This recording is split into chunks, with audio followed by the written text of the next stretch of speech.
Now this is a really forgiving, nice dough, so you shouldn't have a lot of issues with sticking. Even though we're gonna trim it, you do wanna take care to make the edges as straight, as even as possible. The parchment is really great to have because you can see how I'm turning it to help me achieve the size that I want. It's a decent rectangle, but I am gonna trim it to make really neat sides. So you can see that I'm actually just sort of eyeballing the straining. You can use your ruler if you need to. This is what the filling looks like once it's cooled. I overshot it a little bit, so now it can just sit over here in like a slightly warm spot, but it's still spreadable. So I'm gonna measure about 1/3 of a cup. This is why you don't want it so liquid. It's like, this is gonna be much easier to contain and work over the dough. So I'm just kind of distributing the filling. It's a fun dough to work with. It's a fun filling to work with. This is like a very satisfying motion to kind of spread it over this rectangle. So then using my offset spatula, I'm gonna work the filling into an even layer. I just wanna leave a small border on the long end that's further away from me.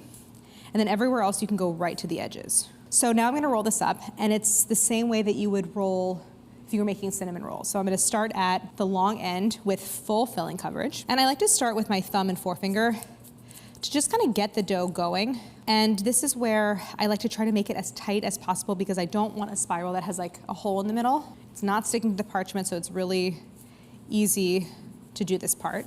And the whole idea here is that I'm getting like a really thin, long spiral, and that's because I want them to have the kind of dimensions of Bûche Noël, which is long and skinny. So then you get to the end that had no filling, and that's where you're gonna kind of just let it rest on that seam.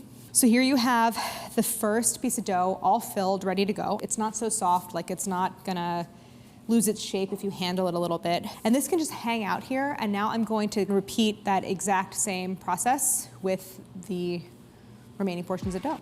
Okay? Can I do that? Okay.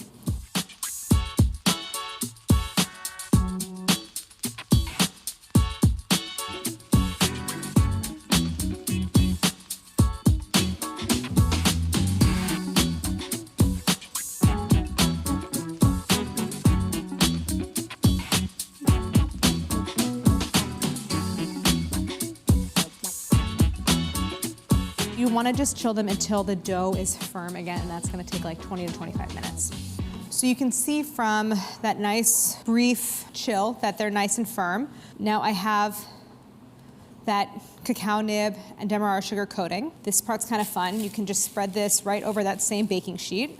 Beat the egg white a little bit with a fork, and that's mostly because, you know, when you have an egg white, like, you know how it holds together like that? You want to just liquefy it a little bit. I just want to break it up. I have a pastry brush here. So I'm just using my pastry brush, starting with one of the logs, giving it a really thin but even coating. So now this is gonna go onto the baking sheet. And this part's really fun. You're just gonna roll it and kind of toss the filling over the log until it's fully coated. Does this look like a tree branch that then we can cut and have it look like Bûche Noël? Hopefully. If you had a lot of excess flour from rolling, go ahead and brush it off before this step because you don't really want that flour to like mix with the egg white. And you should have plenty of coating to get through all 3 logs, plus probably a little bit left over. And now we're very close. I realize we're like getting up there in number of steps. There's one final step, which is a quick freeze, just until the dough is very, very firm to the touch. So it's like 10 to 15 minutes. It's not that long. Okay, so now we're finally ready to slice and bake the Bûche Noël cookies. This makes 36 cookies, which is quite a few, but because, as I was saying, the dough really holds its shape, you could actually get away with baking all of them on one cookie sheet, which is great. So I have a half sheet pan here with a piece of parchment paper. I'm gonna slice them 1 log at a time. And the first thing is to actually just trim off the ends, and you can see how nice that spiral looks. So you're just cutting to expose the ends. This is actually kind of weirdly the part where you don't need a ruler because I'm just gonna eyeball it. But I'm gonna start by cutting the log in half, and then I'm gonna cut each half into 3 pieces, into thirds. And you can see the dough is very firm. So now I have my 6 equal pieces. Now I'm gonna cut each piece in half again, but this time I'm gonna angle the knife at a 45-degree angle. So you're gonna kind of start to one side of the piece and cut downwards like that. Then they're gonna rest on like the rounded coated side, but you want the spirals exposed. So you want kind of the flat side on one end and the cut angled end facing up on the other. And I'm gonna repeat that process. You can see after all of that effort actually how quickly and easily they cut.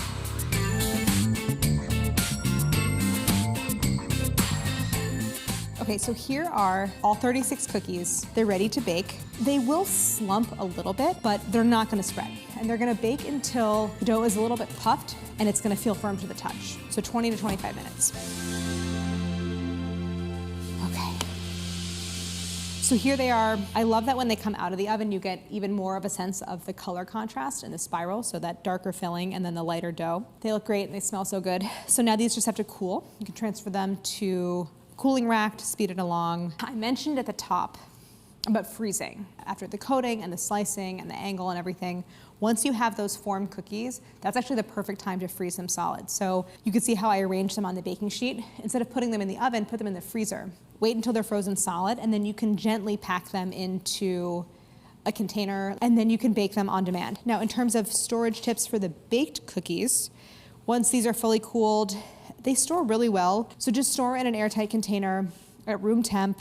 They're really great for gifting because you can like pack them in a tin.